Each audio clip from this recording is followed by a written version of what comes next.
So 11 years ago, my husband and I flew to our 8th extravaganza, armed with a 4-week-old baby and a parenting book.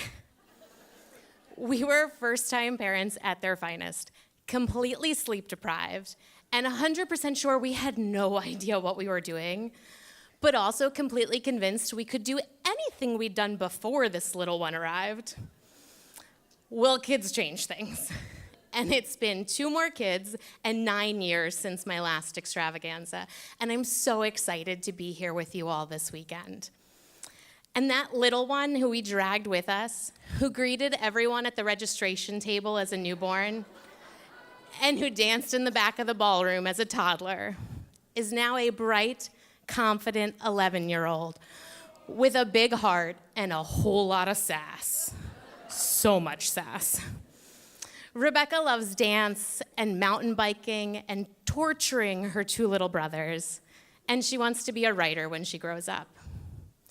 She also happens to be transgender. That means that her birth certificate said male, but she deeply knows herself to be a girl. She socially transitioned almost 3 years ago at 8 years old, which means that we changed her name and her pronouns so that she could begin living out in the world as herself. It's been a pretty wild ride with a really steep learning curve. There's been heart-exploding joy and devastating struggle, belly-aching laughter, and stop-us-in-our-tracks grief. 3 years ago, we were in the thick of it. Our child had learned the word transgender and gone, oh, maybe that's what I am. We were listening and learning, and just trying to wrap our heads around everything. We were still using her birth name and male pronouns, and suddenly it was Holy Week, a super calm time of year for a clergy family. So my kid came to me and said, Mom, I want to wear a dress for Easter. Oh, let me talk to your dad about that. Because that's what the answer is when you don't know the answer. You just ask the other parent.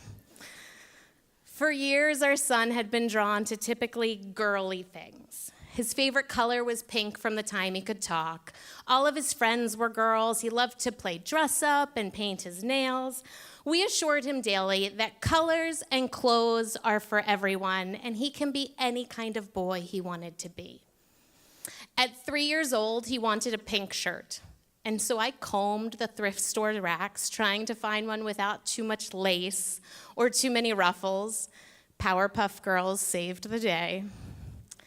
At 5, his notebooks for school were covered in hearts and peace signs and girls' rule written across the back, which confused us a little.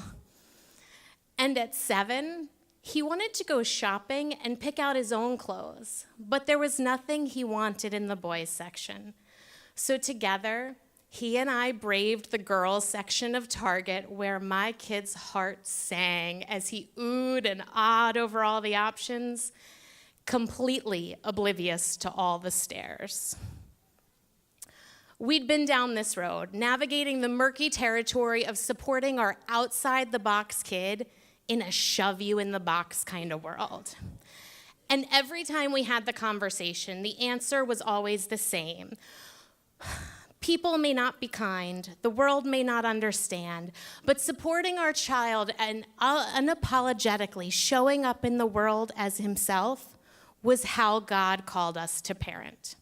The answer was always yes. To the nails, the shoes, the dance classes, the clothes, yes. Be any kind of boy you want to be. But this time was different.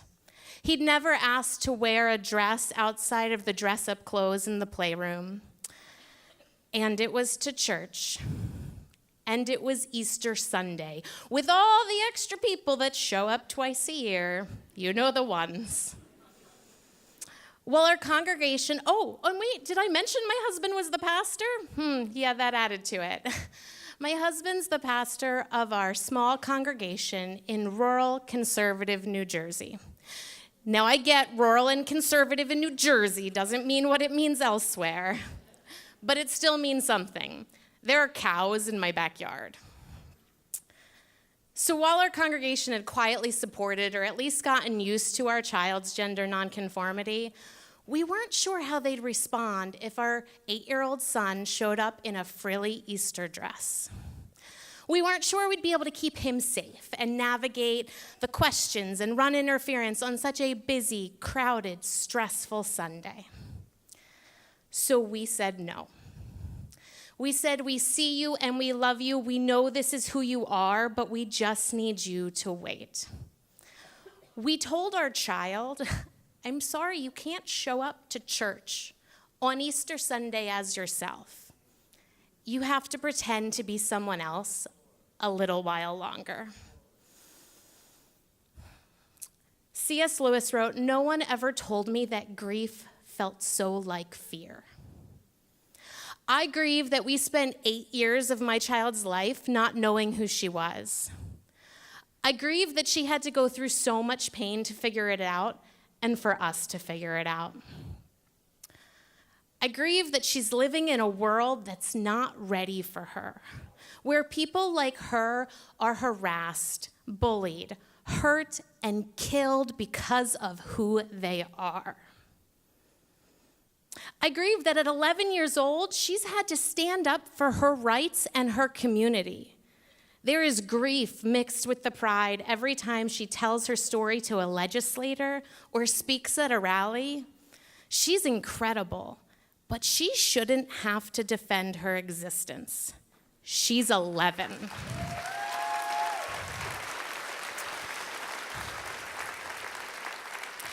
And I grieve that showing up in the church fully as herself was one of the hardest parts of this journey for her and for us. And it's not because our congregation is filled with bad people. They're great people. They are kind and loving and compassionate and smart. But it's because the wider church, the Christian church, has a deeply contentious relationship with transgender people. And they continue to do the loudest and most significant damage to them personally and politically. But what I know is this: Jesus is with us in our grief and in our fear. Jesus meets us where we are on this completely unexpected and overwhelming journey, and he walks with us, even when we don't recognize him. Rebecca did show up at church in a dress the following week, and shortly after, she transitioned. One church member came up to my husband and said, "I don't understand this whole transgender thing, but she used to hide behind your wife and refuse to say hi to me on a Sunday morning. And today she ran up to me, twirled in her dress, and gave me a high five. What more do I need to know?" And that's the good news. We in the church do not need to have all the answers. We're going to not understand. We have to learn and do the work, but nobody's asking for perfection here. We're going to mess up, we're going to use the wrong words, but the church can proclaim unequivocally that transgender children are whole and holy. They are not mistakes. They are who God created them to be, and the body of Christ is fuller when they are present with us in it.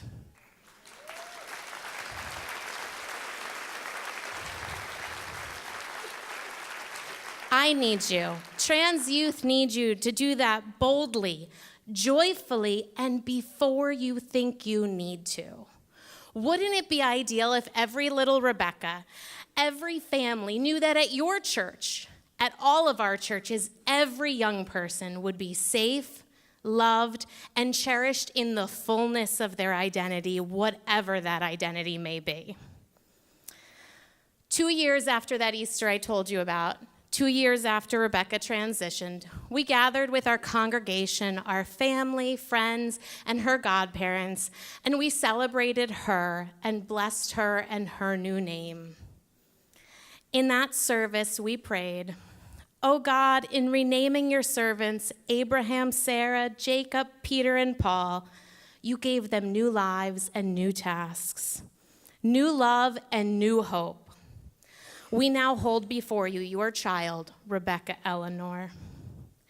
This is what it can look like for an imperfect church to welcome, love, and celebrate a child for who they are, who God made them to be, whole and holy.